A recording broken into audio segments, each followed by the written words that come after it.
Shadow ये तो पूरा इस तरह लिखे कि मर जाए आदमी अगर आपका कमजोर हो, है ना। मुंह पन्नी कौन सा मुंह। अब ये उत्तर आपको लिखना है 200 शब्दों में। आपका हमें लगा इतना ही आपका करीब 150-80 ज़्यादा होगा, तो ये दोनों तरफ मिला के आपका होगा 300-400 शब्द। ये दुगना नहीं लिखना है, 10-20 शब्द काम कर सकता है। और जो पूछा गया वो लिखो सब, तुम लोग छाप लगाते हो।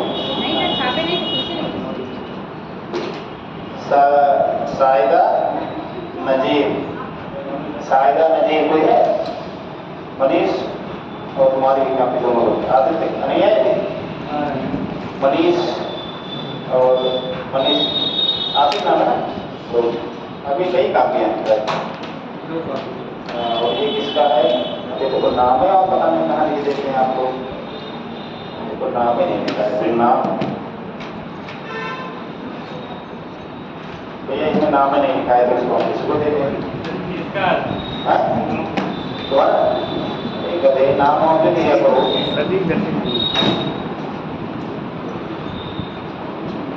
अनावश्यक तथ्यों का समावेश न करें। ममता, ममता में ममता 1, ममता 2, ममता 3, ठीक है ना? तो 3 का प्रयास अच्छा करता है। तो लिखिए जितना लिखना ठीक है। और ये किसका है? सर्वेश चौधरी, तो सर्वेश का दे दो। और आदित्य वर्णवाल आपकी 1 कापी, 2 कापी, 2 ही थी, 2 मैंने लिख दिया इसमें ऑब्जर्वेशन। अखिलेश कुमार नहीं है ना? आकांक्षा, आकांक्षा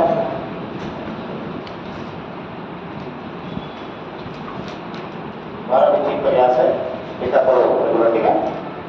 और ये किसका इसमें कम आने दी? प्रियांशिका यादव,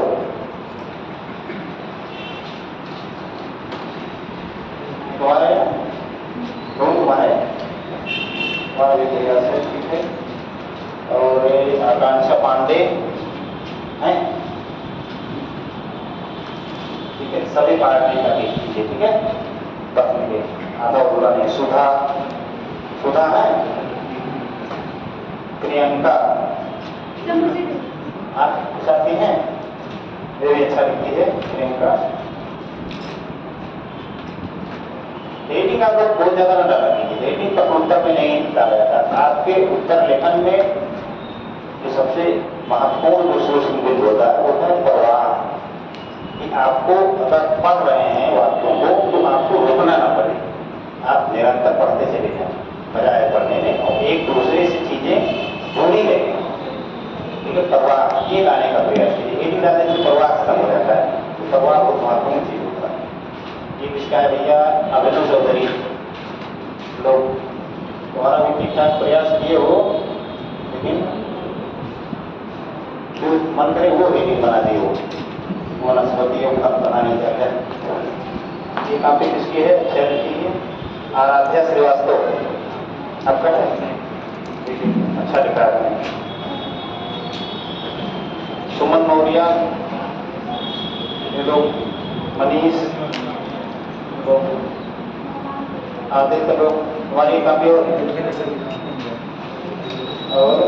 कौन बचा? सुमन मौर्य। थोड़ा ध्यान देकर लिखो बढ़िया से, प्रयास सबका अच्छा है।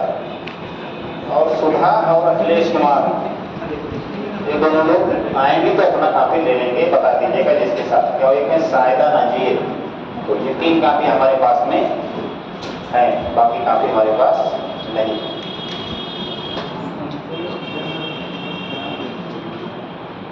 हाँ, क्या हम लोग पढ़ रहे थे, क्या शुरू किए थे, क्या हेडिंग लगवाए थे?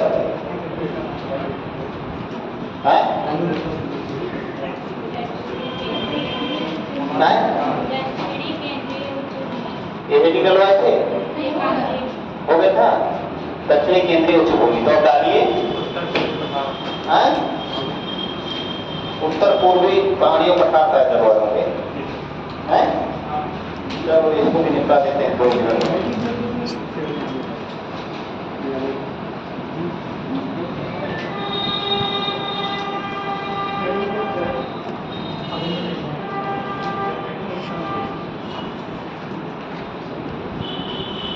चलिए डालिए उत्तर पूर्वी पठार एवं पहाड़ी।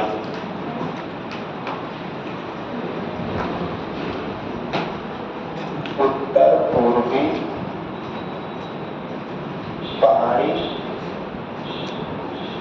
एवं पठार।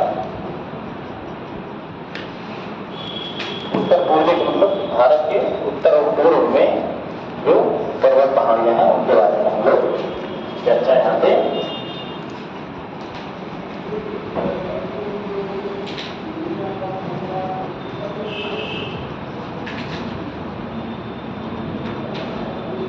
इस क्षेत्र में लगभग यहाँ पे जो चीजें उपस्थित है, लेकिन इस क्षेत्र के बारे में पढ़ना है। प्रायद्वीपीय पठार ये आपका उत्तरी पूर्वी पहाड़ी एवं पठारी क्षेत्र है। पहाड़ी तो नाम की है, इसमें आपका छोटा नागपुर का पठार और ये सब इसी में आ जाएंगे, ठीक है। तो इसमें देखते हैं कि क्या है क्या नहीं। ये सबसे महत्वपूर्ण इस विषय के रूप में कि यहाँ पे खनिज संसाधन बहुत है, ठीक है। लौह अयस्क कोयला ये सब यहाँ पे पर्याप्त मात्रा में पाए जाते हैं। हालांकि ये सामाजिक आर्थिक रूप से पिछड़ा क्षेत्र है, लेकिन यहाँ पे सारी चीजें ये पाई जाती हैं, ठीक है। क्या बतिया रहे हो जी? क्लास जब शुरू हो जाएंगे तो आपको बतिया नहीं, अब आप लोग बहुत उच्च स्तर के आदमी हो गए हैं, ठीक है। सिविल सर्विस की तैयारी करने का ही मतलब हो गया कि आपसे बहुत सारी अपेक्षा की ही जाएगी, ठीक है। कम से कम जो न्यूनतम मानक है मनुष्य होने के, उसका प्रदर्शन आपको कहना ना पड़े कि आप ये गलत कर रहे हैं, ठीक है। तो उस चीज को थोड़ा सा सुधारिए आप लोग। जैसे कम्युनिकेशन स्किल, उठने बैठने का तरीका, ये सब आपका थोड़ा अलग होना ही चाहिए, ठीक है। यहाँ तो कुछ समझाया जा रहा है तो आप लोग अपनी कहानी शुरू कर दी, कुछ बातचीत कर रहे हैं, बातचीत मत कीजिए। अगर कोई कंफ्यूजन है तो आप हमें पूछ लीजिए, लेकिन अब आपके पट्टीदारी का कोई मामला होगा तो नहीं बता पाएंगे, बाकी इधर का बता सकते हैं, ठीक है। कि हमारा पेड़ वो काट लिए हैं और हमारा खेत जोत लिए हैं, नाली का पानी नहीं बहने दे रहे हैं, इस प्रकार की समस्याएं बहुत आम हैं ग्रामीण क्षेत्रों में, ठीक है। यही सब तो निपटाना है आगे चल के आप लोगों को, नाली वाली का विवाद है सब, ठीक है। तो चलिए इसमें थोड़ा लिखिए।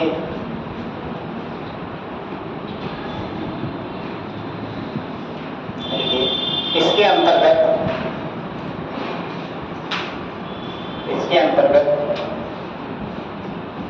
रांची का पठार,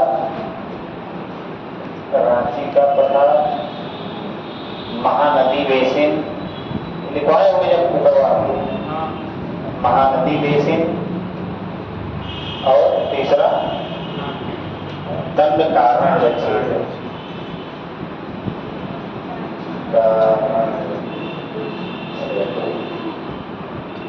ये 3 क्षेत्र इसके अंतर्गत सम्मिलित है।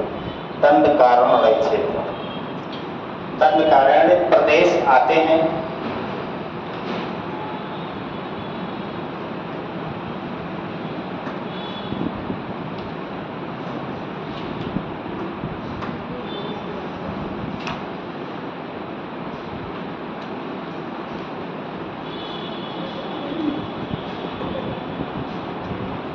तो इसी में आपका जो एक बड़ा पार्ट है वो है झारखंड का छोटा नागपुर का पठार, ठीक है। तो उसके बारे में यहीं पे चर्चा होगी, ठीक है। आगे लिखिए, छोटा नागपुर का पठार मुख्य रूप से, छोटा नागपुर का पठार मुख्य रूप से झारखंड राज्य में अवस्थित है।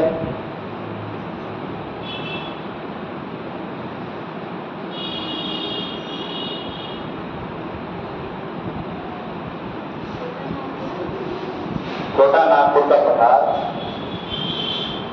मुख्य रूप से झारखंड राज्य में स्थित है। झारखंड का राज्य भी यही है जहां हम लोग गोला बनाए, इसी के झारखंड राज्य भी भारत का है।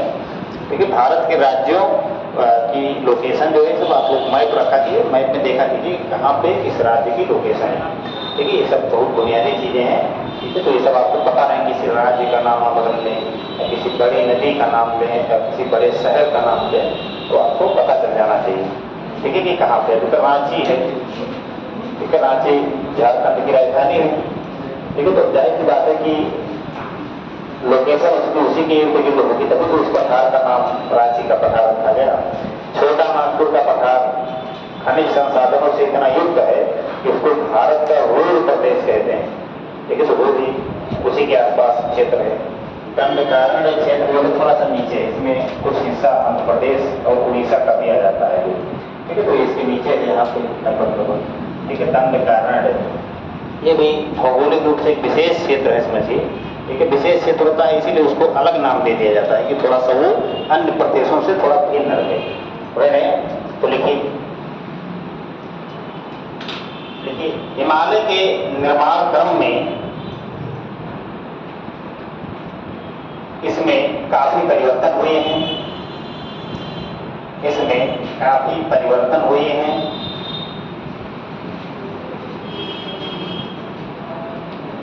यह एक प्रकार का उत्थित संप्राय मैदान है, उत्थित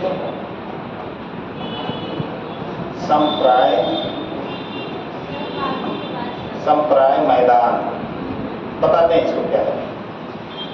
उत्थित संप्राय मैदान,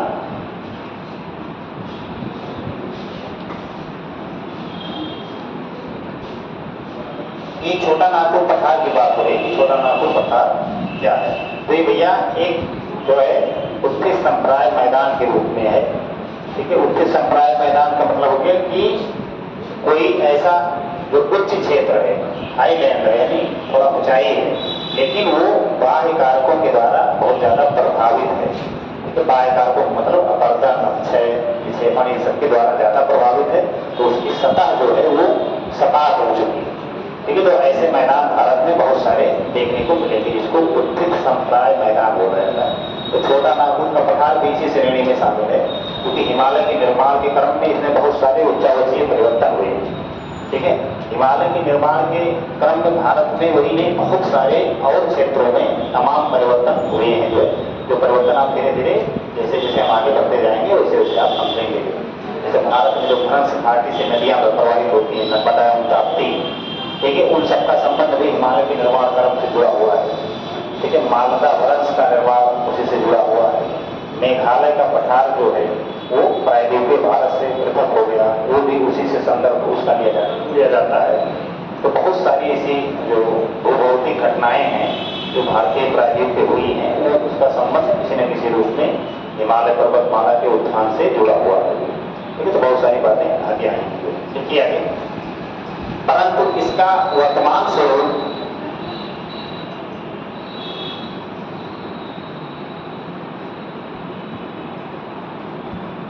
संरचनात्मक दृष्टिकोण क्या लिखे हैं, परंतु इसका वर्तमान स्वरूप बाह्य बलों से अधिक प्रभावित है।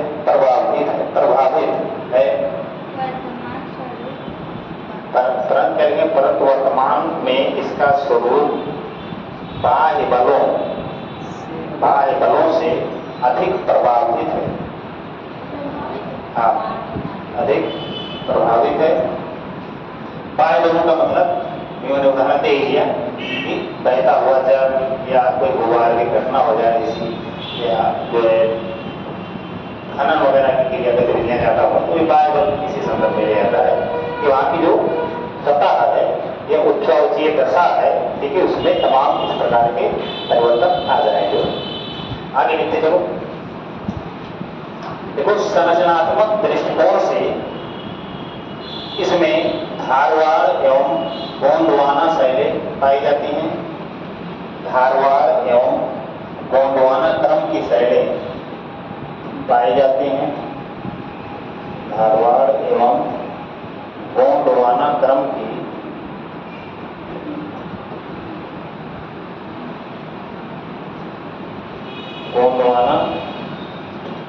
की शैलें पाई जाती हैं।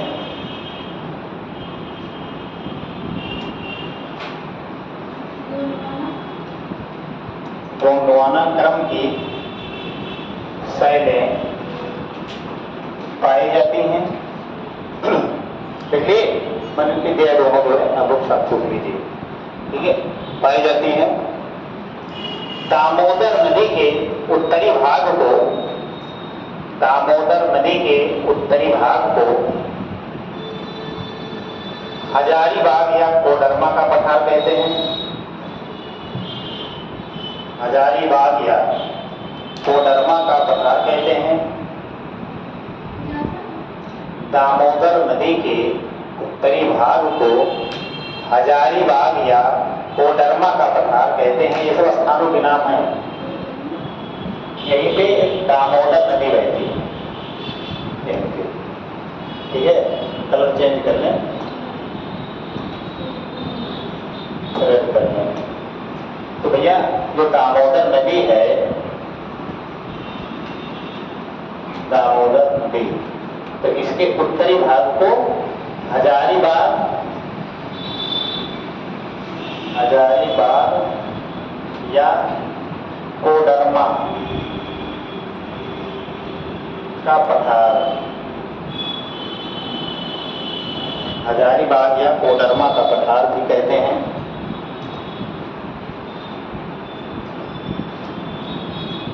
यहां पर कोयला तथा अपभ्रक, कोयला तथा अपभ्रक पर्याप्त रूप में पाए जाते हैं। कोयला एवं अपभ्रक खनिज पर्याप्त मात्रा में पाए जाते हैं, पर्याप्त रूप में पाए जाते हैं।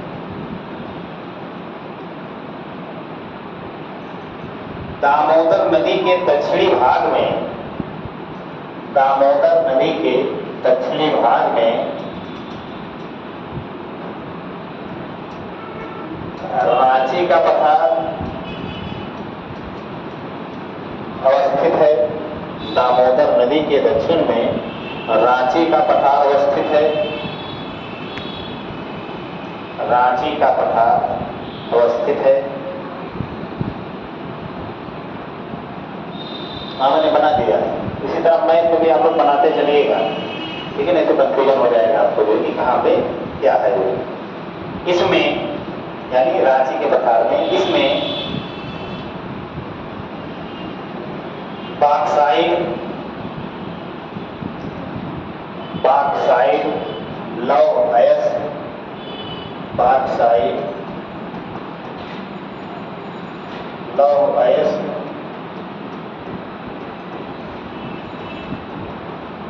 लौह अयस्क तथा यूरेनियम,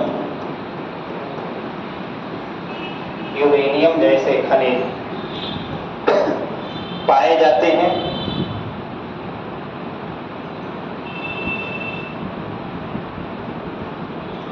यूरेनियम जैसे खनिज पाए जाते हैं।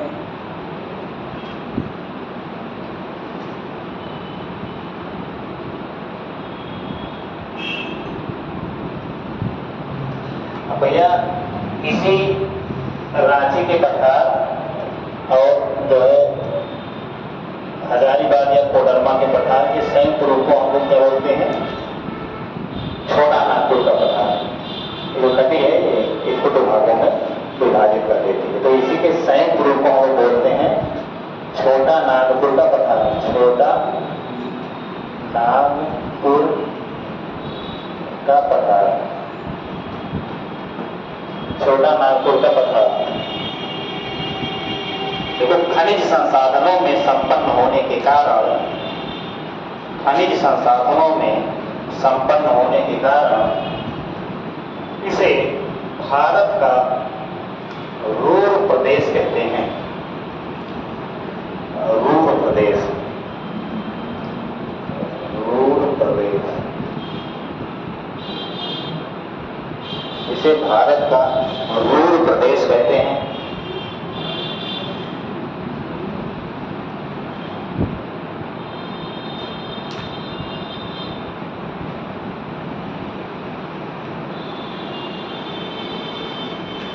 भारत का रूर प्रदेश कहने का मतलब यह है कि जर्मनी में जिसे जो औद्योगिक शहर है भारत में, वो किसी न किसी विदेश के शहरों का जो हम लोग ने जो है वहाँ के जो कॉन्सेप्ट है वहाँ का शहरीकरण का, उसको हम लोगों ने अपनाया है। तो शहरों के नाम में भी जो है तमाम शहरों को, जैसे औद्योगिक रूप से जो विकसित शहर हैं, जैसे भारत का डेट्रा या इस प्रकार का नाम आप लोग सुने होंगे ना, ठीक है। उसी प्रकार से इस पूरे छोटा नागपुर के क्षेत्र को भारत का रूरल प्रदेश इसलिए बोला जाता है क्योंकि ये खनिज संसाधन के रूप में बहुत संपन्न क्षेत्र है।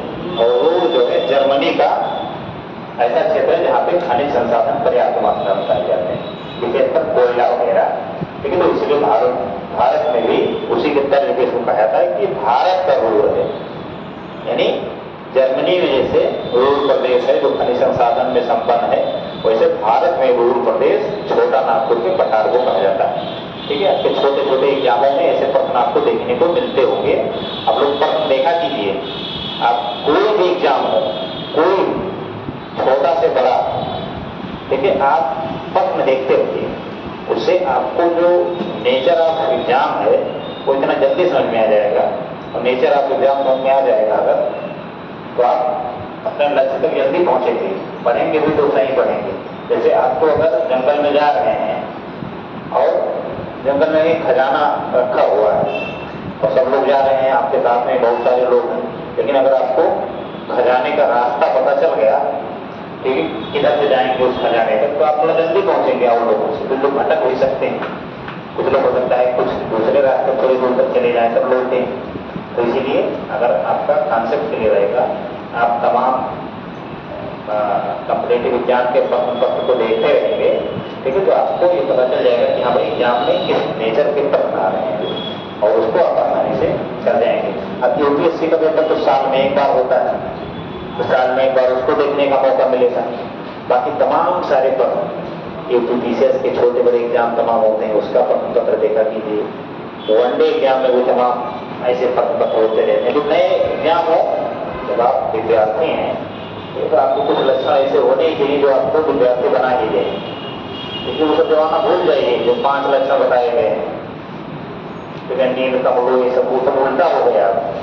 ठीक है, अब आपको सबसे पहले तो यही करना है कि नींद पर्याप्त मात्रा में लेना है। अब तो ये संकट आके खड़ा हो गया है, संकट यही है कि मोबाइल ने सबकी नींद को खत्म कर दिया। अब दिन में आदमी इसको देखो सब नींद में रहता है और रात में वो एक्टिव हो जाता है, क्योंकि रात्रिचर पानी होता जा रहा है, ठीक है। 2-2, 3-3 बजे रात तक सोते रहते हैं। हमारे कई मित्रों का फोन हमको आ जाता है 2 बजे रात को, क्या भाई सो रहे हो?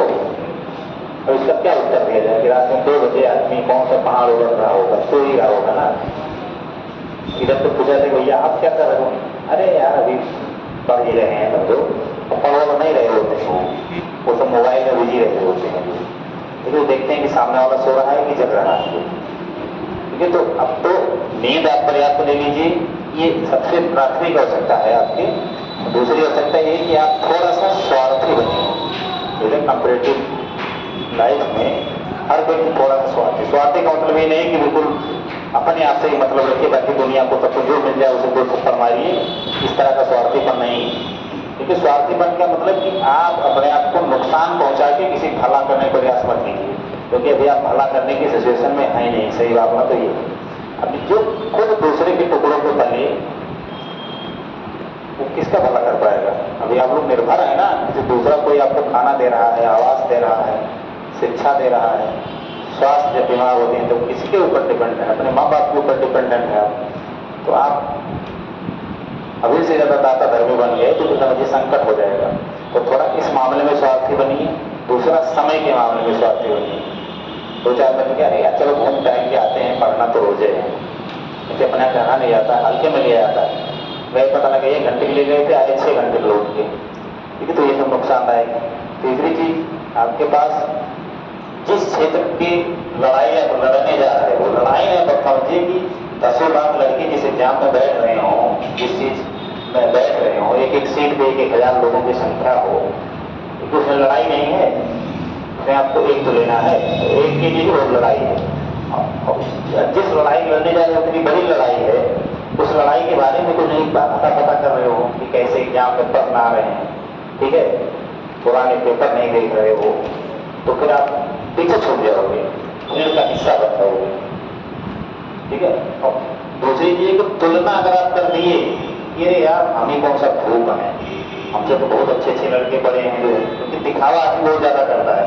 कोई करेगा 1 घंटे, सामने आके आपसे बताएगा अरे यार आप तो 5 घंटे पढ़ के उठाओ, ठीक है। आप बिल्कुल डेमोरलाइज हो गए कि अरे यार हम कहाँ हैं, हम तो कुछ नहीं, पक्का झूठ बोल रहा है, ये आप मान लीजिए। तो कभी अपनी क्षमता पे संदेह मत कीजिएगा, आप जो है मौलिक रहिए और ये जान लीजिए कि आप सर्वश्रेष्ठ हैं, तभी आप कुछ आगे कर पाएंगे। कि हाँ तुलनात्मक अध्ययन किए, वहीं से आते फ्रस्ट्रेट होना शुरू, अरे यार वो तो हमारी एज के हैं, वो तो देखिए नौकरी कर रहे हैं यार, अरे यार हमारा तो बताइए फ्री तक नहीं निकल रहा है, वो 5 मेंस लिख चुके, उससे क्या मतलब है आपको?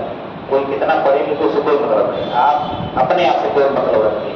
आदमी तुलनात्मक अध्ययन में सबसे ज्यादा चिंता में रहता है, और ये छात्र जीवन से इतर भी होता है, हर वर्किंग लोगों में भी होता है।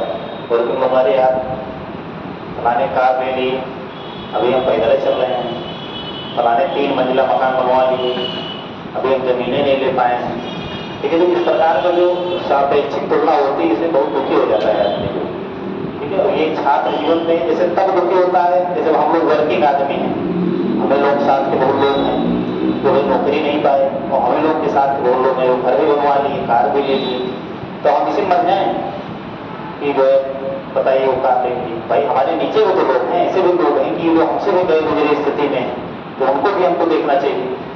काहे हम ऐसे लोगों से तुलना करेंगे कि फ्रस्ट्रेशन आए। इसी तरह छात्र जीवन में इसका नुकसान हो जाता है। जैसे हमारा कोई नुकसान नहीं, हमारे पास तो भाई चलो ठीक है, नौकरी छोटी बड़ी है, अपना जीवन यापन किया जाएगा, लेकिन अभी अपनों पास नहीं है। अब अगर आप मानसिक रूप से थोड़ा भी इधर उधर हुए तो आपका नुकसान होना तय है। लेकिन तो छात्र जीवन की सबसे बड़ा संकट ये होता है कि साथ के लोग जब सिलेक्ट हो जाते हैं या छात्र के लोग से हम तुलना करते हैं, फिर यार हम क्या कर पाएंगे बताइए। वो तो 8 साल तैयारी की, हमारे चाचा के मौसी के लड़के कुछ नहीं कर पाए, गाँव वाले इसे कहते हैं, कहते हैं अरे यार जो है बताइए वो इतना दिन है वहाँ पे दिल्ली और इलाहाबाद और पटना पता नहीं कहाँ का, अब कुछ नहीं कर पाए। अब ये देखो ये जा रहे हैं, ये IAS बनेंगे, ये BCS बनेंगे, लेकिन उनकी बात तो सुनना ही नहीं है।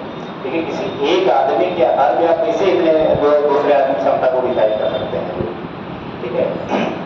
तो आप बिल्कुल निश्चित होकर बिना तुलना की मेहनत करिए, आप जरूर कहीं ना कहीं अच्छी जगह पर पहुंच जाएंगे। 2-4 सालों में ऐसे एक एग्जाम मैंने किया था 2021 में, उत्तर प्रदेश में क्या था GIC प्रवक्ता, ठीक है। उसको लोक सेवा आयोग अपना खुद कराता है, जो है 4800 रुपये की नौकरी होती है।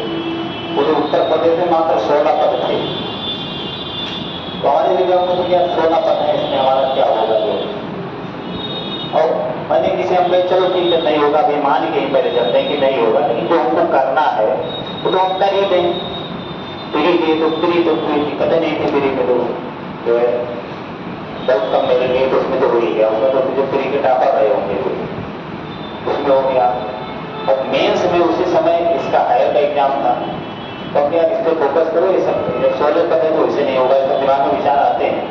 ऐसा नहीं कि हम बता रहे हैं तो हमारे, हम अपने अनुभव से ही बता रहे हैं, लेकिन हम तो चलो इसको दे आएंगे खाली बस, और होना तो मान के चलिए कि नहीं है इसमें, लेकिन ये मान के देखिए चले जाए। आराम से गए, कलम कापी उठा के जहाँ रूम लेते उसी के आसपास सेंटर भी मिल गया, सौभाग्य से जब अच्छा होना होता तो अच्छा होता भी है, लेकिन रूम से 1.5 किलोमीटर की दूरी पे सेंटर मिल गया।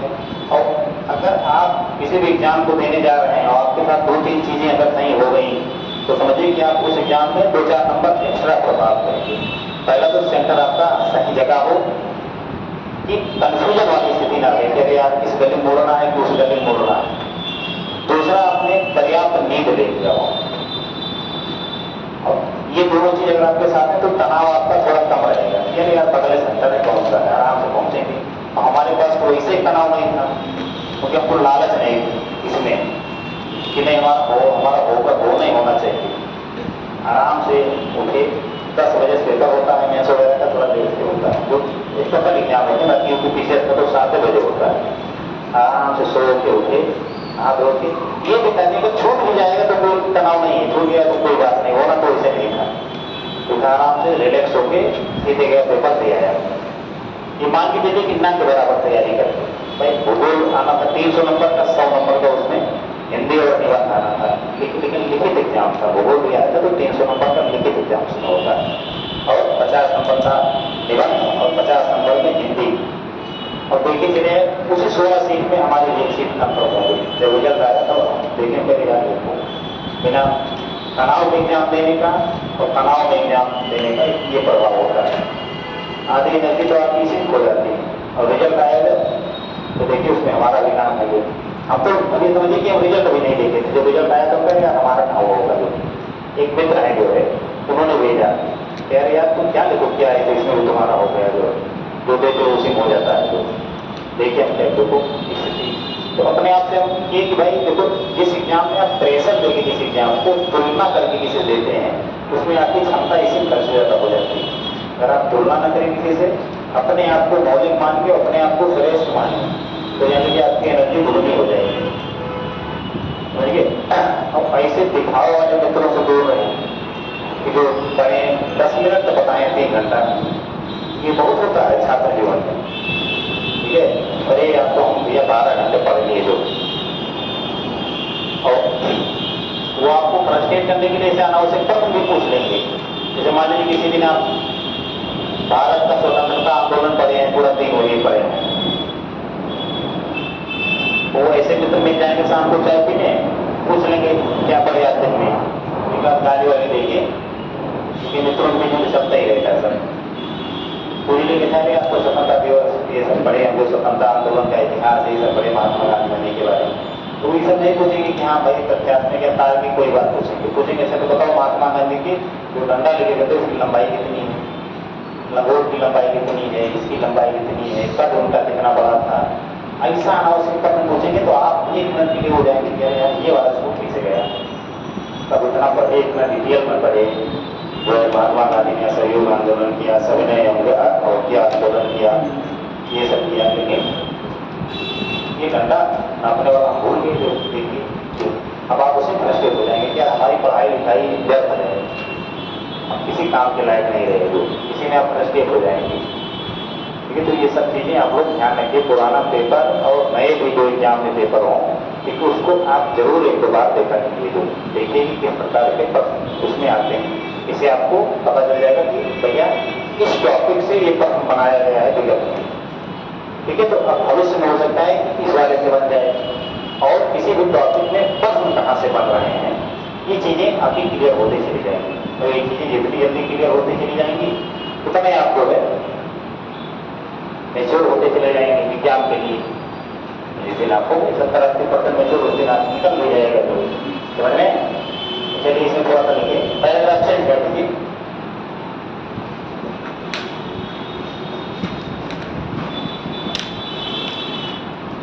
अब ये जो क्षेत्र है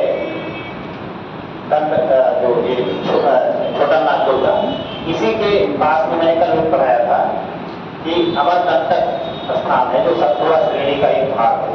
यहीं से एक नदी निकलती है जिसका नाम है महानदी। महानदी, ठीक है, सुने नाम ना?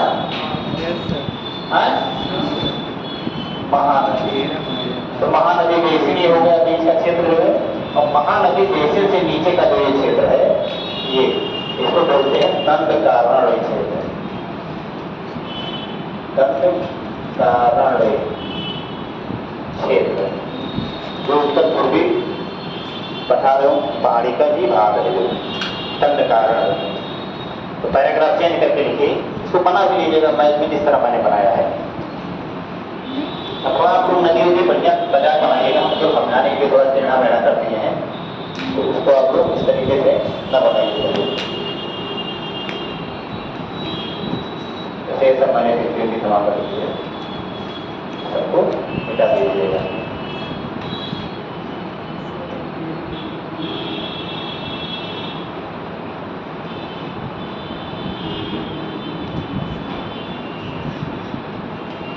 दंडकारण्य क्षेत्र जो है उसकी विशेषता क्या है, और महानदी बेसिन क्या विशेषता है, दोनों को लिख लीजिए। पैराग्राफ चेंज करके देखिए, छोटा नागपुर पठार के दक्षिण में, छोटा नागपुर पठार के दक्षिण में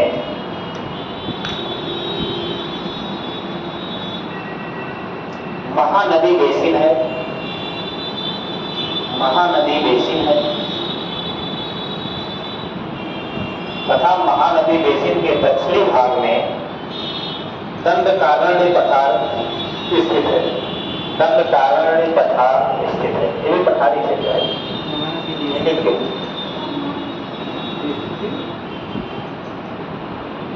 दंडकारण्य पठार स्थित है, दंडकारण्य पठार स्थित है। दंडकारण्य पूर्व में,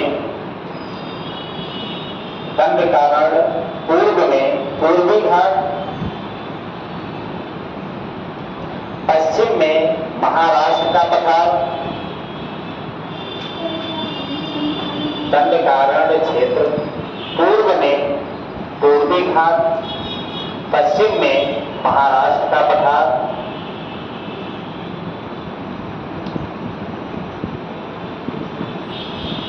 एवं दक्षिण में आंध्र का पठार।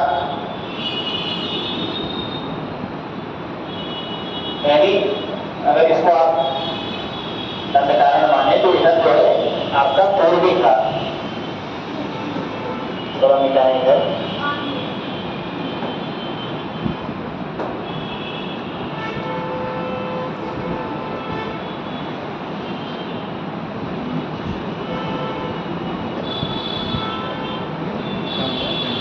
जैसे मान लीजिए दंडकारण्य को हम इधर बना दें, इसी प्रकार से है दंडकारण्य क्षेत्र।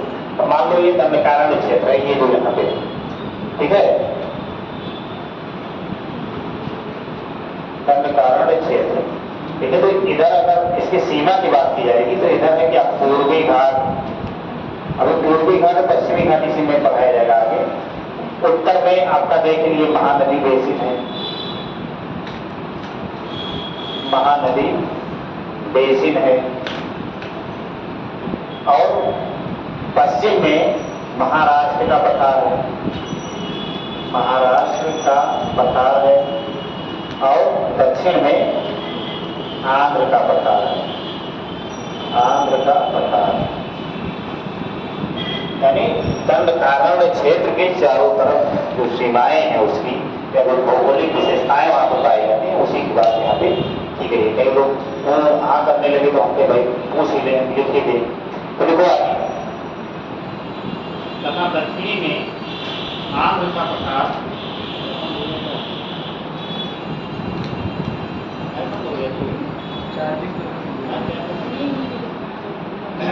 दक्षिण में आंध्र का पठार एवं उत्तर में महानदी के द्वारा सीमांकित, एवं उत्तर में महानदी के द्वारा सीमांकित।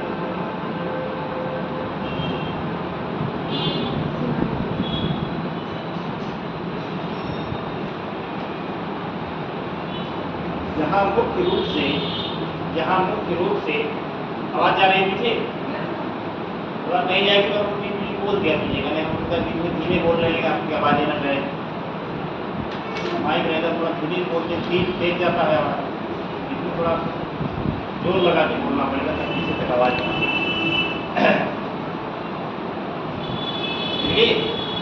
यहाँ मुख्य रूप से धारवाड़ एवं गोंडवाना क्रम की चट्टानें मौजूद हैं। यहाँ मुख्य रूप से धारवाड़ एवं गोंडवाना क्रम की चट्टानें मौजूद हैं। इन दो चट्टानों की विशेषता भी है यहाँ पे कोयला, लौह अयस्क ये सब पाया जाएगा, लेकिन इन चट्टानों की विशेषता है। दंडकारण्य क्षेत्र में भी लोहा, कोयला ये सब पाया जाता है, तमाम खाने मौजूद हैं। जैसे बैला नीला की खान, जो लौह अयस्क की खान, ठीक है, वो यहीं पे है। छत्तीसगढ़ में भी इसका कुछ भाग पड़ता है, जैसे बस्तर वगैरह जो है वो दंडकारण्य का ही भाग है, क्योंकि ये सब थोड़ा सामाजिक आर्थिक रूप से पिछड़े क्षेत्र हैं, लेकिन उनकी खनिज संसाधन पाए लोगों का विकास भी उचित रूप में इन्हीं सारे क्षेत्रों में हुआ है, ठीक है, लेकिन उतना सामाजिक आर्थिक विकास नहीं हो पाया है। तो देखिए इसको थोड़ा सा, लेकिन छत्तीसगढ़ का बस्तर छत्तीसगढ़ का बस्तर क्षेत्र। अमित जी, उसका सेल बोल रही है, चार्जिंग में लगता है कि सेल हो तो ले आओ। काय ना देते चिल्लाए हमारी एनर्जी खराब और ये चलती पाछी खराब है सबसे ज़्यादा थकान बोलने में लगती है ना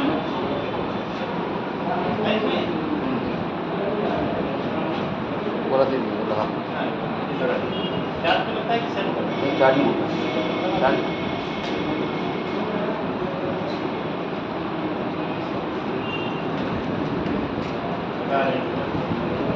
लगाने के बाद का इतना नाच नहीं जा रहा।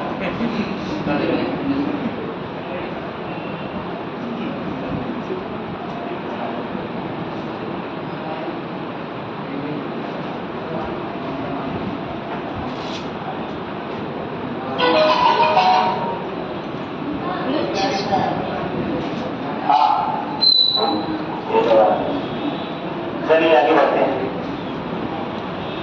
यानी कि छत्तीसगढ़ का बस्तर क्षेत्र, छत्तीसगढ़ का बस्तर क्षेत्र कैसे टूटा है क्या? कैसे ले रहे हाथ में? चलिए, छत्तीसगढ़ का बस्तर क्षेत्र भी दंडकारण्य का ही भाग है, दंडकारण्य का ही भाग है।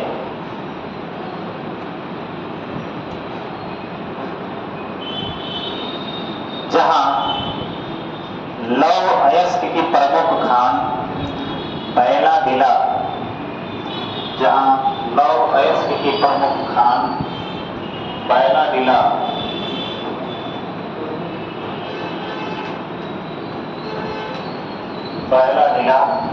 अवस्थित है।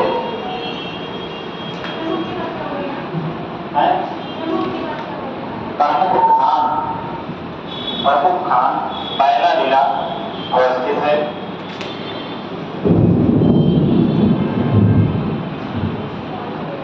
बैला बिला अवस्थित है। उत्तर पूर्वी पहाड़ी एवं पठारी क्षेत्र में, उत्तर पूर्वी पहाड़ी एवं पठारी क्षेत्र में औसत वार्षिक वर्षा 90 से 115 सेंटीमीटर तक होती है।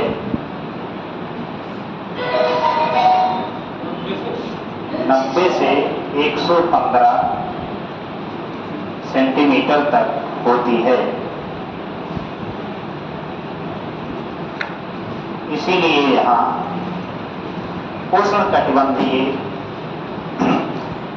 पर्णपाती या मानसूनी वन मिलते हैं।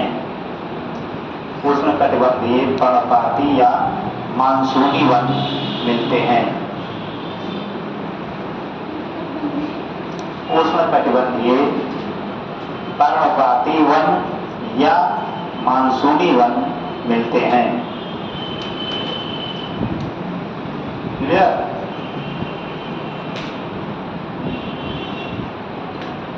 यानी ले दे की जो बात है मुख्य रूप से वो यही है कि ये क्षेत्र खनिज संसाधनों में परिपूर्ण होने के बावजूद भी सामाजिक आर्थिक विकास में पिछड़ा इसीलिए है क्योंकि इन क्षेत्रों में जो प्रकृति है, क्योंकि अभी अपने मौलिक स्वरूप में इसको रखने का है तो बहुत बड़ी चुनौती है। यही सबसे बड़ी चुनौती है और तो चुनौती सब दूसरी हो गई। आदमी को तो बजने लगता है, नीचे रख नहीं सकते, इसमें टंडन टूटा है कि निकला टूट गया है। क्या तो बांध बांध के रस्से उसके ले आए, हम ही टांगे रहे भैया, आदमी कितनी देर तक ले रहेंगे।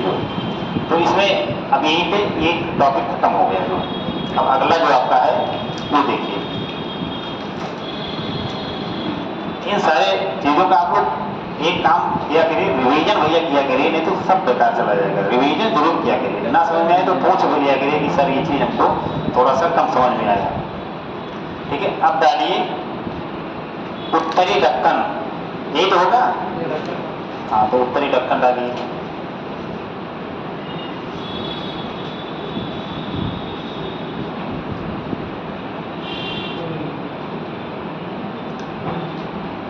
उत्तरी दक्कन और दक्षिणी दक्कन ये दोनों पठारी क्षेत्र हैं, ठीक है।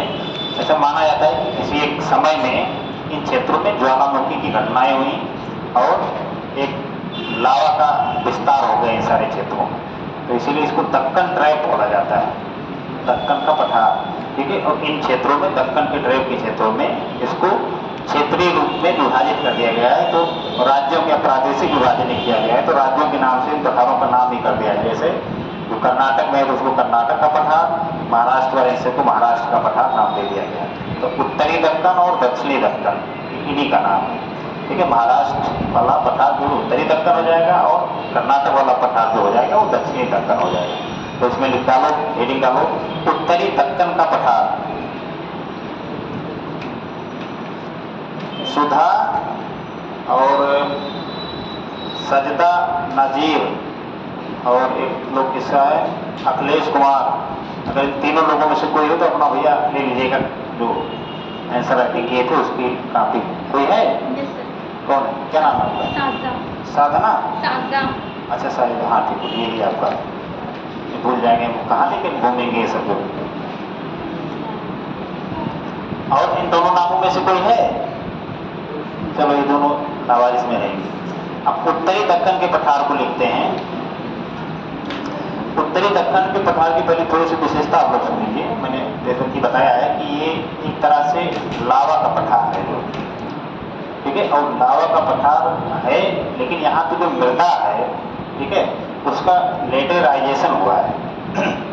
लेटेराइजेशन होता है इन क्षेत्रों में, ज़्यादा बारिश हो जाती है, ठीक है। बहुत पुरानी जो लावा का पठार है वो सब लेटेराइट मृदा और काली मृदा में परिवर्तित हो जाता है। तो महाराष्ट्र वाला जो पठार है जिसको दक्कन ट्रैप, उत्तरी दक्कन हम लोग बोलते हैं, ठीक है, इस क्षेत्र में पर्याप्त संख्या में काली मृदा का विकास हुआ है। तो काली मृदा या रेगुड़ मृदा भी इसको बोलते हैं। एक बार विशेष की स्त्री में पूछा था कि रेगुड़ मृदा किसे कहते हैं, ऑप्शन में दिया था काली मृदा, जलोढ़ मृदा, लाल पीली मृदा, इस प्रकार के। तो उपनाम भी याद रखिए, काली मृदा को ही हम लोग रेगुड़ मृदा भी बोलते हैं, ठीक है। तो यहाँ पे रेगुड़ या काली मृदा का भी पर्याप्त रूप से विकास हुआ है, और इसका विकास होने से बहुत स्वाभाविक सी बात है कि यहाँ पे कपास की खेती पर्याप्त रूप में की जाएगी। काली मृदा को भी कपासी मृदा भी कहा जाता है, यानी उसमें कपास की खेती बहुत आसानी से की जा सकती है। वहाँ उसकी नमी, उसकी जलवायु, वो सब बिल्कुल कपास की मृदा के अनुकूल होते हैं जो। तो जहाँ पे भी भारत में काली मृदा पाई जाएगी वहाँ पे कपास की खेती होगी।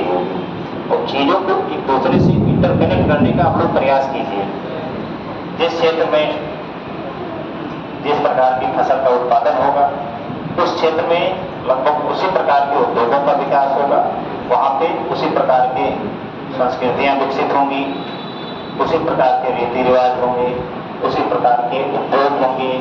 ये सारी चीज़ें आपको लगभग समानता दिखाई देगी। जैसे समान जलवायु प्रदेश में लगभग रीति रिवाज जो होते हैं वो समान होते हैं, या जो कृषि प्रधान राज्य हैं भारत के, वहाँ पे भी देखें कि त्यौहार जो हैं, ठीक है, कोई फसल बुआई के समय वाला त्यौहार है, कोई फसल पकने के समय वाला त्यौहार मनाया जाता है, कोई जो है नई फसल को घर लाने की खुशी में कोई त्यौहार मनाया जाता है। इस प्रकार के त्यौहार भी उसी, यानी त्यौहार का मतलब आपका कल्चर, आपका कल्चर वहाँ के भूगोल ने डिसाइड कर दिया, लोग समझ रहे हैं। तो ये चीज़ें एक दूसरे से इंटरकनेक्ट किया करिए कि किस क्षेत्र में क्या क्या पाया जा सकता है। चलिए आगे, अब इसे थोड़ा सा लिखिए। पहले तो ये लिख लीजिए, इसे महाराष्ट्र का पठार भी कहते हैं, इसे महाराष्ट्र का पठार भी कहते हैं।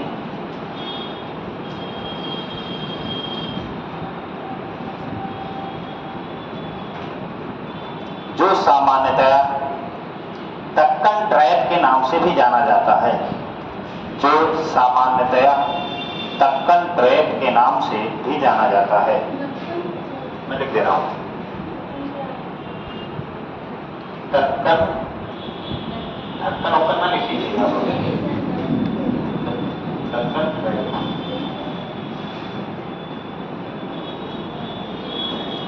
दक्कन ट्रैप के नाम से भी जाना जाता है।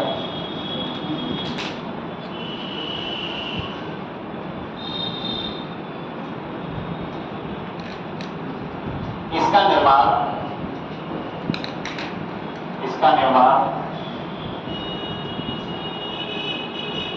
टर्शियरी युग में इसका निर्माण टर्शियरी युग में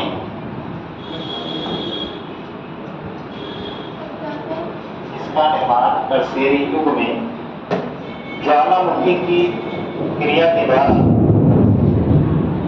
इसका निर्माण टर्शियरी युग में टर्शियरी युग नहीं लिख पा रहे हैं आप लोग। टर्शियरी मतलब तृतीय युग। जो भूगोल में भौगोलिक समय सारणी पढ़े हम लोग उनको समझ में आएगा कि टर्शियरी युग का मतलब क्या होता है। टर्शियरी का मतलब तृतीय युग, ठीक है। जैसे तृतीय युग भी बोलते हैं जिस युग में हिमालय वगैरह की उत्पत्ति हुई है, ठीक है। टर्शियरी युगीन पर्वत ही हिमालय है, यानी बहुत नया पर्वत है, बहुत पुराना पर्वत नहीं है, इसको माना जाता है भूगोलिक समय सारणी के परिप्रेक्ष्य में। तो लिखिए इसमें टर्शियरी युग में ज्वालामुखी के प्रक्रिया से हुआ है। इस पठार में ग्रेनाइट एवं नीस चट्टानों के ऊपर इस पठार में ज्वालामुखी की प्रक्रिया से हुआ है। इस पठार में ग्रेनाइट एवं नीस की चट्टानों के ऊपर ग्रेनाइट एवं नीस की चट्टानों के ऊपर ग्रेनाइट एवं नीस की चट्टानों के ऊपर दक्कन के लावा का निक्षेप पाया जाता है। दक्कन के लावा का निक्षेप पाया जाता है। दक्कन के लावा का निक्षेप पाया जाता है।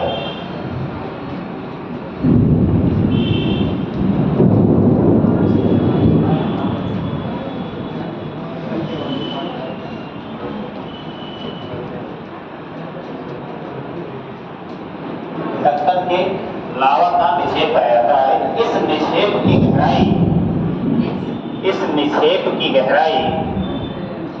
इस निक्षेप की गहराई लगभग 2 किलोमीटर तक पाई जाती है।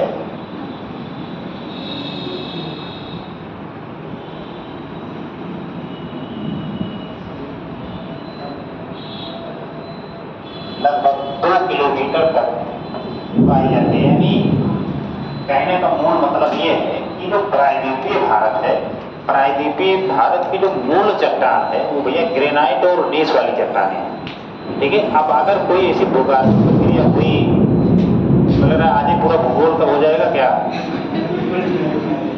बादल तो गिर उड़ के प्रैक्टिकल हो जाएगा पूरा जो, ठीक है। तो मूल चट्टानों के ऊपर यहाँ पे ज्वालामुखी की क्रिया भारी मात्रा में हुई, और वो भी ज्वालामुखी की क्रिया किस प्रकार वाली, तराई उद्भेदन वाली, यानी तरावों के माध्यम से इस क्षेत्र में भारी मात्रा में लावा का प्रवाह हुआ।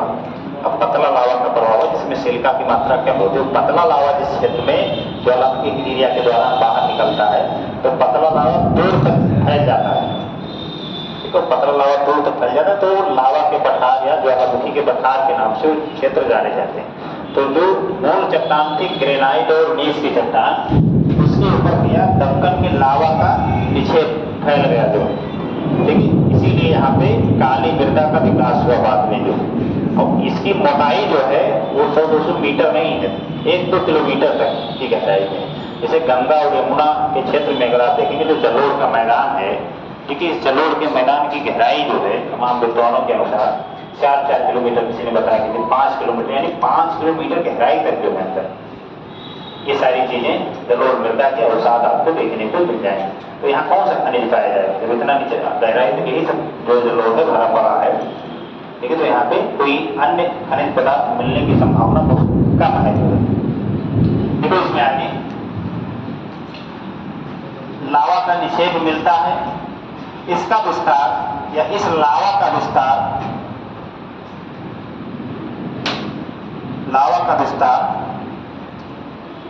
गुजरात के काठियावाड़, मालवा का पठार, गुजरात के काठियावाड़, मालवा का पठार तथा महाराष्ट्र के पठार तक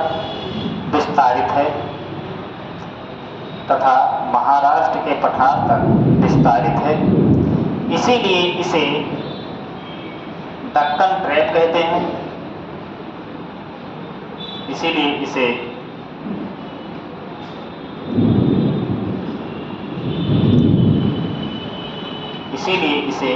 दक्कन ट्रैप कहते हैं।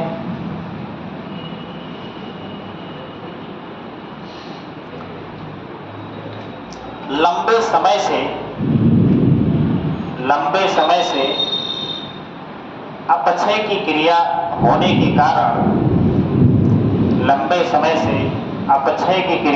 के कारण यहाँ पर काली या रेगुर मृदा का विकास हुआ है। काली या रेगुर मृदा का विकास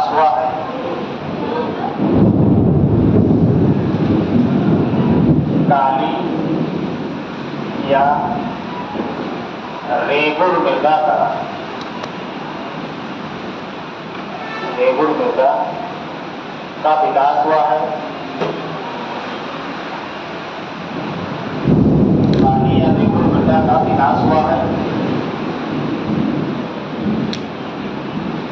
जो कि कपास की खेती के लिए सबसे अधिक उपयोगी मृदा है। कृषि के लिए, खेती के लिए सर्वाधिक उपयोगी मृदा है।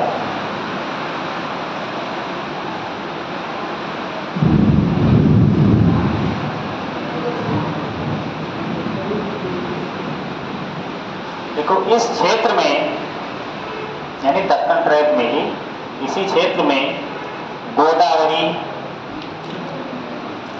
पेनगंगा,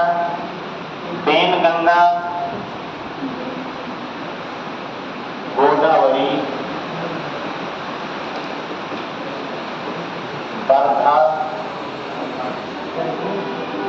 पेनगंगा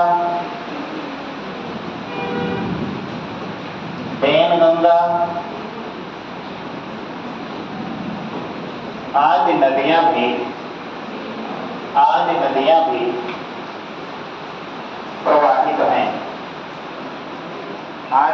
भी प्रवाहित हैं।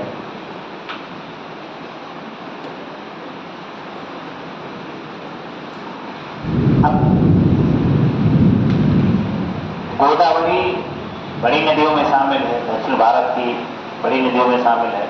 ठीक है, नासिक के आसपास से निकलती है और समझिए पश्चिमी घाट के क्षेत्र से निकलती है, दक्कन ट्रैप में प्रवाहित होते हुए और जाके बंगाल की खाड़ी में अपना मुहाना बनाती है। तो बड़ी नदियों में शामिल है। ये पेनगंगा, वर्धा, ये सब इसी सहायक नदियाँ। जैसे आप उत्तर भारत में देखते हैं गंगा की सहायक नदी है, यमुना, रामगंगा, घाघरा, सरयू, तमाम दर्जनों नदियाँ हैं। उसी प्रकार से गोदावरी क्षेत्र की प्रमुख नदियों में शामिल है। अब डालिए दक्षिणी दक्कन या कर्नाटक का पठार आप डाल दीजिए।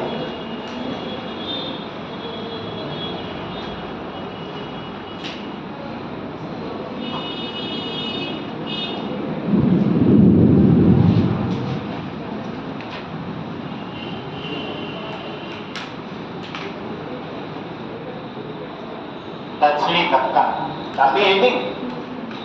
अब दक्षिणी दक्कन में इसको कर्नाटक या आंध्र का पठार बोला जाता है। ठीक है, दक्षिणी दक्कन को हम लोग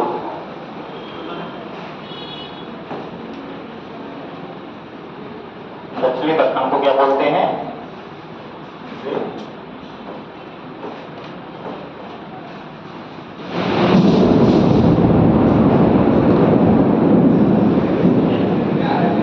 दक्षिणी दक्कन को हम लोग बोलते हैं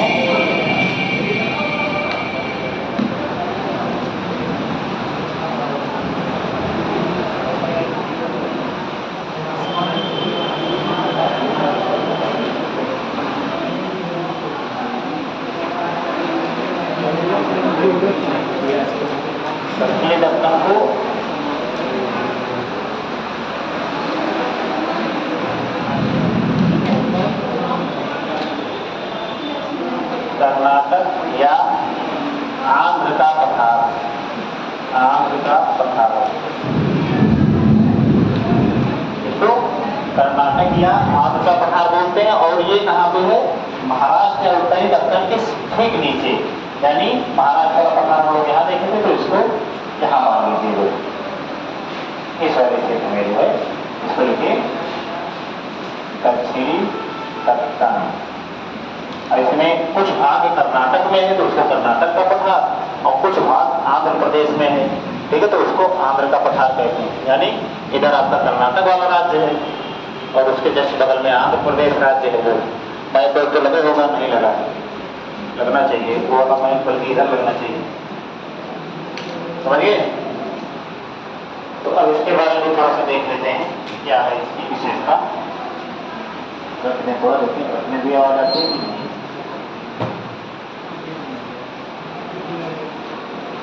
चलिए लिखिए इसमें थोड़ा सा।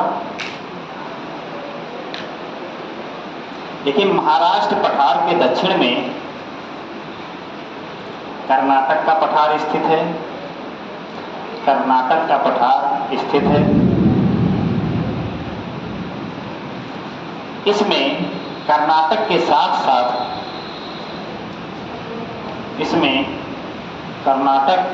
साथ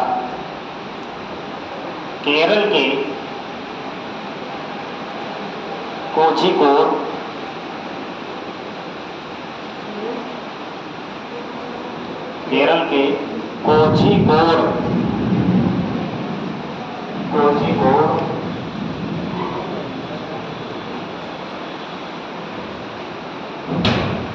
कैन्नौर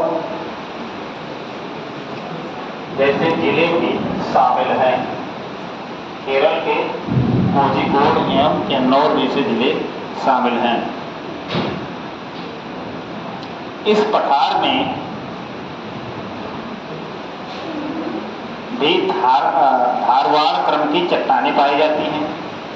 इस पठार में भी धारवाड़ क्रम की चट्टानें पाई जाती हैं।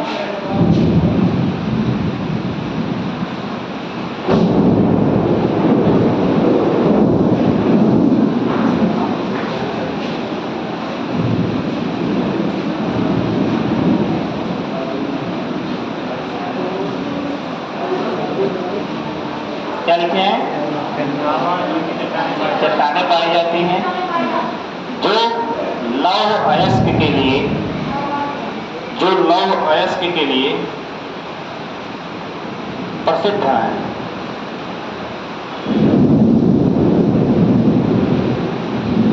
जो लौह अयस्क के लिए प्रसिद्ध हैं। अब यहाँ पे बाबा बोधन की पहाड़ी, क्योंकि इस पहाड़ियों के नाम भी बहुत विचित्र हैं। बाबा बोधन की पहाड़ी आपके एग्जाम में कई बार पूछा गया है यूपीएससी, ठीक है, तो इस सबका नाम आप लोग सुन के टेंशन ना लीजिएगा, ठीक है। बाबा बोधन की पहाड़ी, और यहीं पे आपके पाया जाता है कुद्रेमुख खान।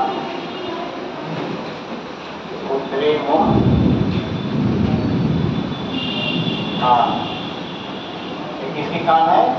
लौह अयस्क की।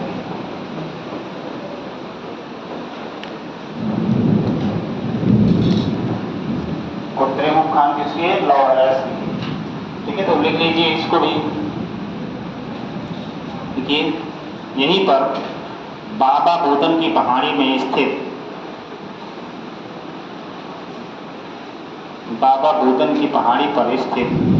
कुद्रेमुख खान लौह अयस्क के लिए प्रसिद्ध है।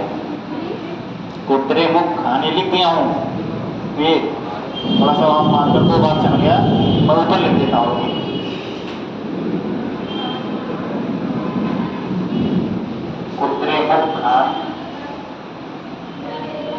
कुद्रेमुख खान लौह अयस्क के लिए प्रसिद्ध है।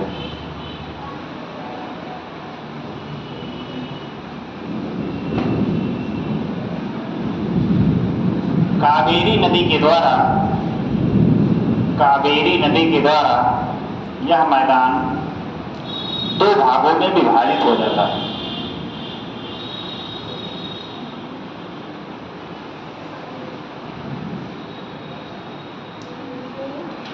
कावेरी नदी के द्वारा यह मैदान दो भागों में विभाजित है। उत्तरी मैदान कहवा की खेती के लिए प्रसिद्ध है।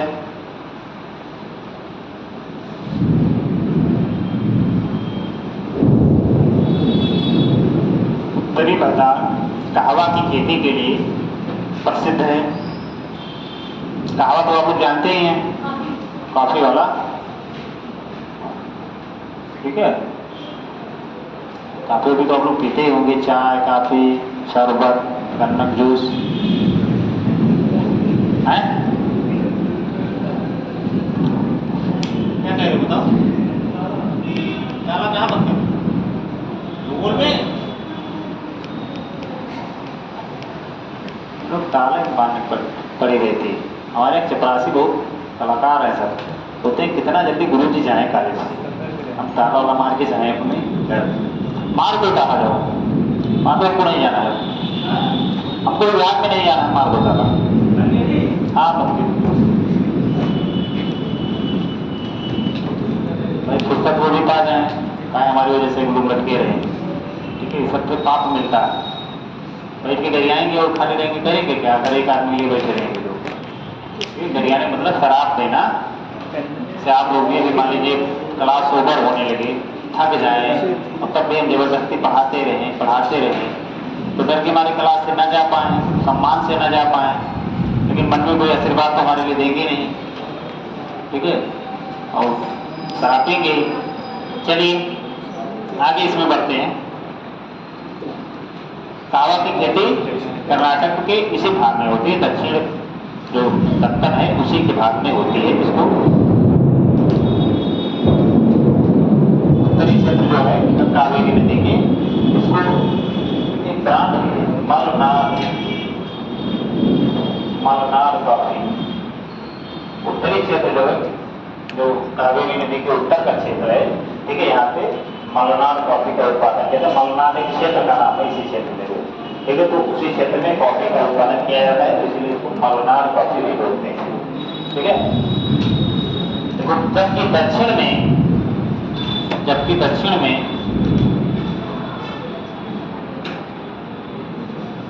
में केरल के कन्नौर और कोझिकोड जिले में, केरल के कन्नौर और कोझिकोड जिले में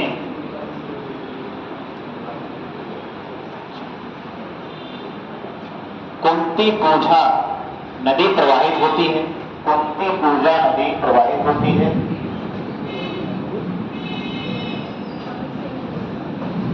कुंती पूजा नदी प्रवाहित होती है। कुंती पूजा नदी प्रवाहित होती है। केरल की नदी है, महत्वपूर्ण नदी है, जिसे हम अपने यहाँ गंगा यमुना उसी प्रकार से केरल की समझे कुंती पूजी नदी, और लंबी नदी है, छोटी। केरल राज्य जितना चौड़ा है उसके हिसाब से लंबी नदी, ये तो महत्वपूर्ण नदी है। ये सब नदियाँ यूपीएससी की फेवरेट नदियाँ हैं, इनका नाम आप कभी सुने नहीं होंगे, वही नदी पूछेगा आपसे, तो गंगा के बारे में कोई पूछेगा ही नहीं, जानता है, सब रहते रुके होंगे, रुके हम कुछ दूसरा पूछते हैं, ठीक है। तो ये सब नदियाँ उसकी फेवरेट है। जैसे पूछेगा कि पश्चिमी घाट से या 7-8 नदियों का नाम दे देगा, कहेगा कि निम्नलिखित में से उन नदियों को छांटिए जो पश्चिमी घाट से निकलकर अरब सागर में प्रवाहित होती है। और सब नदियों का बहुत छोटी छोटी नदियां, तो नाम उतना फेमस है नहीं किसी का, और जितनी पूर्व की तरफ प्रवाहित नदियां हैं उनका नाम बहुत बड़ा बड़ा, जैसे महानदी, गोदावरी, कृष्णा, कावेरी, ये सब पूर्व की तरफ प्रवाहित होती हैं। तो लंबी नदियां हैं, लंबी नदियां तो ज़्यादा फेमस हैं। और कुछ ऐसी नदियां हैं कि जो पश्चिमी घाट से ही निकलती हैं और अरब सागर में अपना मुहाना बनाती है, वो ऐसे कुंती पूजा और उसे छोटा छोटा नाम उनका रहेगा। जो इन सारे नदियों को भी आप लोग अवॉइड मत कीजिएगा कि अरे वो भी छोटी सी नदी है, क्या करेंगे, ठीक है, तो उसी में से पूछ लेगा जो, ठीक है। छोटे एग्जाम में पूछ लेगा पेन गंगा कहाँ की नदी है, तो जो बैल बुद्धि के लोग होंगे वो अपना दिमाग लगा देंगे गंगा जुड़ा है तो गंगा की सहायक नदी होगी, ठीक है, तो हो जाएगा। लेकिन अब आप लोग उससे ऊपर उठ चुके हैं, ठीक है, तो आपसे इस प्रकार के प्रश्न नहीं पूछे जाएंगे, इतने बचकाना प्रश्न, ठीक है, आपसे थोड़ा और हाई लेवल के प्रश्न पूछे जाएंगे। सहायक नदियाँ कहीं क्या लाइट नहीं क्या? बहुत आप लोग पीड़ित है, तो हवा नहीं लग रही, घर में मरे जा रहे हैं एकदम से, बड़े परेशान है, मरे जाए उनको ज्यादा क्या कमजोर का तो बहुत दिए। ठीक है, खोल दो बिल्कुल, खोल दो, हवा आती रहे। अपने कर लोगे हमेशा ठीक है।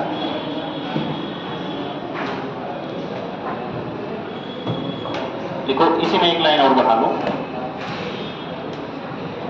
यानी कि कुंती पूजा नदी प्रवाहित होती है जो जैव विविधता के लिए, जो जैव विविधता की दृष्टि से अत्यधिक समृद्ध क्षेत्र है, जो जैव विविधता की दृष्टि से अत्यधिक समृद्ध क्षेत्र है। अब इसी में मन करे पैराग्राफ चेंज करके लिख लो, आंध्रा के पठार के बारे में भी 2 बात लिख लो। इसी में है ना, कर्नाटक या आंध्र का पठार इसीलिए लाया था क्योंकि आंध्र भी इसमें कुछ क्षेत्र शामिल है, तो उसको भी लिख लो। पैराग्राफ चेंज कर दो, मन करे हेडिंग डाल दो आंध्र का पठार। आंध्र का पठार, आंध्र प्रदेश नाम सुने हैं ना, तो प्रदेश ना लगाइए, उसी पठार जोड़ दीजिए तो आंध्र प्रदेश हो जाएगा।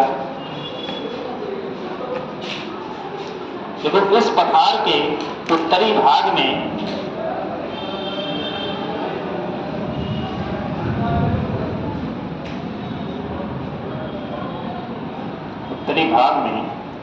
धारवाड़ क्रम की चट्टानें पाई जाती हैं।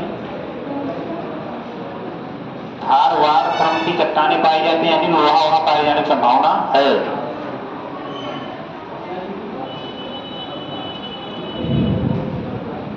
इसका विस्तार आंध्र प्रदेश एवं तेलंगाना राज्यों में है। अब तो बट गए भाई, पहले एक ही थी ना, लो लाइट आ गई, लाइट आ गई, आप लोग दुखी थे, परेशान थे, इसके लिए खेद है। ठीक है, हम कौन सा आप सोफा लगा बैठे थे, हम भी तो खड़े होकर पढ़ा ही रहे थे। ठीक है, बोलो भी, खड़े भी रहो, लिखो भी, तो इसमें और ज्यादा थकान लगती है।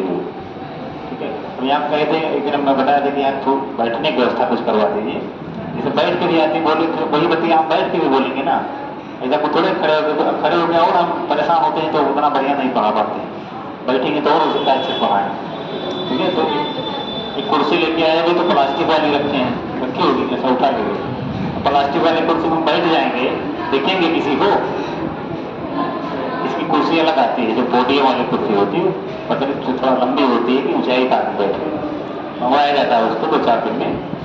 चलिए फिलहाल इसको देख लेते हैं, छोटा सा है, 1 मिनट खत्म हो गया, 1 मिनट में उसको खत्म कर लें। बस यही लास्ट ऐसा टॉपिक है कि जो थोड़ा सा बोरिंग आपको लग रहा होगा, इसके बाद में कभी इंटरेस्टिंग टॉपिक आएंगे, ठीक है, थोड़ा मजा आएगा। चलिए लिख लीजिए। देखिए, कृष्णा नदी के द्वारा यह पठार 2 भागों में विभाजित है।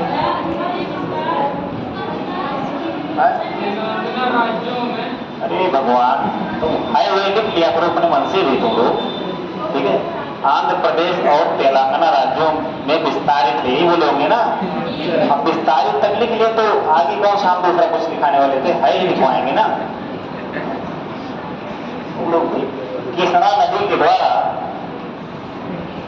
कृष्णा नदी के द्वारा यह पठार 2 भागों में विभाजित है, 2 भागों में विभाजित है। कृष्णा नदी के उत्तरी भाग को तेलंगाना का पठार, कृष्णा नदी के उत्तरी भाग को तेलंगाना का पठार, और कृष्णा नदी के दक्षिणी भाग को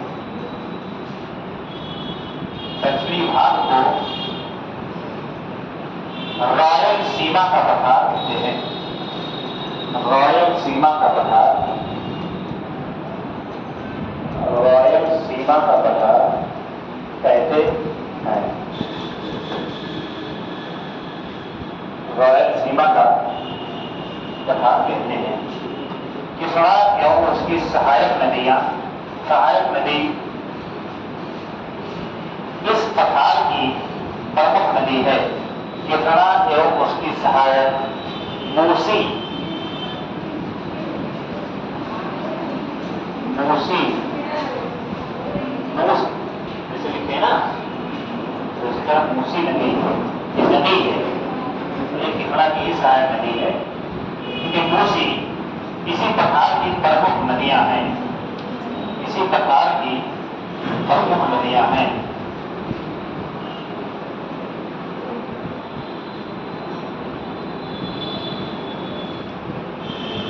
इसी प्रकार की प्रमुख नदियां हैं। जो मूसी नदी है ना, ठीक है, हैदराबाद जो शहर स्थित है मूसी नदी के तट पर ही स्थित। एक बार पूछा है पर यूपीपीसीएस में, और यूपीपीसीएस में पहले जो मेंस हो रहा था वो फॉर्मिकल्टी टाइप अपनाते थे जीएस में, अब लिखित होने लगा 2017 तक, ठीक है। तो विकल्पी आता है, हम लोग को दोनों का अनुभव है, लिखित वाले का भी अनुभव है और विकल्पी वाले का भी अनुभव है, ठीक है। 16 और 17 का मैं समझ गया था, तो इसी प्रकार का होता था कि उसमें 4 नंबर के जीएस आते थे, ठीक है, विकल्पी वाले को। कुछ सारे एग्जाम में इसी प्रकार के प्रश्न पूछे जाते थे कि भैया हैदराबाद इस नदी के तट पर अवस्थित है, अब ऑप्शन उसमें दिए जाते थे तो उसी नदी के तट पर अवस्थित, ठीक है। इस सब चीज को तथ्यों को ही आप लोग दरकिनार न कीजिएगा, लिख लीजिएगा अगल बगल में।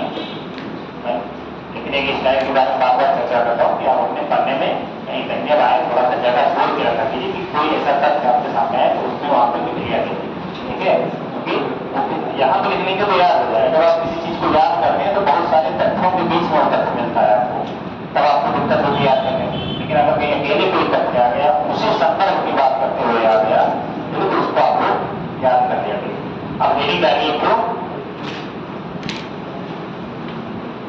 एक बनवाए होंगे पूर्वी घाट पर्वतमाला और पश्चिमी घाट पर्वतमाला, ठीक है। तो अमेरिका की कर्नाटक का पता हो ही गया है। अब पहले क्या करेंगे, पहले देखिए पश्चिमी घाट पर्वतमाला, पश्चिमी घाट पर्वतमाला, ये बड़ा टॉपिक है थोड़ा सा, उसमें बहुत सारे आपको तथ्य वगैरह भी देखने पड़ेंगे। तो पहले थोड़ा सा मिटाएं,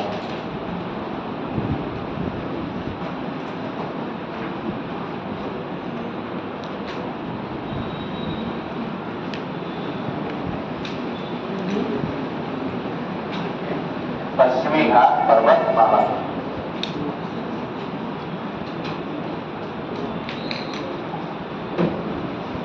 अब पश्चिमी घाट जो पर्वतमाला है वो गुजरात से लेके और केरल के दक्षिणी छोर तक विस्तारित है, लेकिन कहीं पे बिल्कुल पर्वत के रूप में दिखाई देती है, कहीं पे मैदान के रूप में दिखाई देती है। और जैसे जैसे हम दक्षिण दिशा की ओर बढ़ते जाते हैं, यानी यहाँ से जैसे महाराष्ट्र से आगे बढ़ेंगे, गोवा, कर्नाटक, केरल, इन सारे राज्यों में जैसे जैसे चले जाएंगे, वैसे वैसे इसकी ऊंचाई थोड़ा सा बढ़ती चली जाएगी। अब आप केरल में इसकी ऊंचाई देखेंगे तो वहाँ पे इसकी ऊंचाई ज्यादा मिलेगी जो, और यहाँ पे इन सारे क्षेत्रों में एक उच्चावच के रूप में ही ऊंचाई मिलेगी। लेकिन तमाम जैव विविधता की दृष्टि से यह क्षेत्र बहुत संपन्न क्षेत्र है।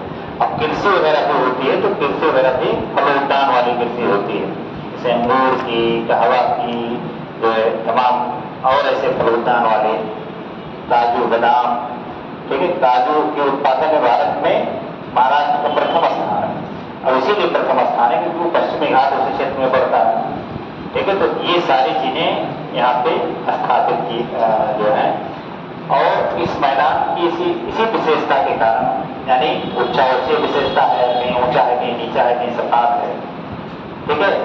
इन्हीं सब विशेषताओं के आधार पर जैसे मुंबई शहर जो है, ठीक है, पश्चिमी घाट पर्वतमाला तो ये लगभग है, लेकिन वहाँ पे आपको पर्वत वो नहीं पाएंगे, ठीक है। वहाँ पे वो पर्वत के रूप में आपको नहीं दिखाई देगा।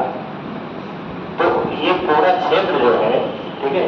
अब दूसरी चीज है कि आर्थिक रूप से समृद्ध क्षेत्र है, तो यहाँ पे जो जैव विविधता आपको देखने को मिलेगी वो बहुत ज्यादा देखने को मिलेगी, पेड़ पौधे, जीव जंतु। और इसके साथ साथ एक तरह का दुर्गम क्षेत्र भी है। तमाम जैव विविधता का मतलब ये होगा कि वहाँ पे जीव जंतुओं की तमाम पुरानी और नई प्रजातियां अपने प्राकृतिक आवास में रहती हैं। प्राकृतिक आवास का मतलब कि जो आवास उनको भगवान ने उपलब्ध कराया उसी में रह रहे हैं, ये नहीं कि चिड़ियाघर बना दी उसी में लाके रख दी, उसे तो बाघ लखनऊ में पाए जाते हैं। तो अभी थोड़ी कह दिया जाएगा कि लखनऊ शहर में बाघ ठीक है, तो कृत्रिम तरीके से उसको लाके वहाँ पर बसाया गया, बांस, हिरण, गहना, ये सब बसाया गया, लेकिन जो प्राकृतिक वास उनका होता है वो यहाँ पे देखने को मिल जाएगा आपको। पर्यटन के तमाम स्थल इसी क्षेत्रों में स्थित हैं, तमाम आध्यात्मिक क्षेत्र इसी में उपस्थित हैं। अब इन्हीं सारी विशेषताओं के आधार पर इसको दूरी के आधार पर, जैसे यहाँ से लेकर यहाँ तक की दूरी, यहाँ से यहाँ तक है, प्रादेशिक स्तर पर भी, ठीक है, अलग अलग नामों से जाना जाता है, ठीक है। पश्चिमी घाट को जैसे गुजरात से महाराष्ट्र वाले क्षेत्र को कहा जाता है उत्तरी सह्याद्री, ठीक है, सह्याद्री पर्वत भी इसका नाम है, जो सह्याद्री, सह्याद्री, ठीक है। तो यहाँ से लेकर यहाँ तक, अभी लोकेशन भी मैं लिखाऊंगा कि कहाँ से लेकर कहाँ तक या किस अक्षांश से लेकर किस अक्षांश तक को क्या नाम दिया गया है, ठीक है। तो इस प्रकार के प्रादेशिक स्तर पर नाम भी रख दिए गए, उत्तरी सह्याद्री, मध्य सह्याद्री या दक्षिणी सह्याद्री। अब तीनों की अपनी अलग अलग विशेषताएं थी। तो चलिए थोड़ा और देखते हैं इसके बारे में, ठीक है। पहले कि थक गए हैं आप लोग, हैं?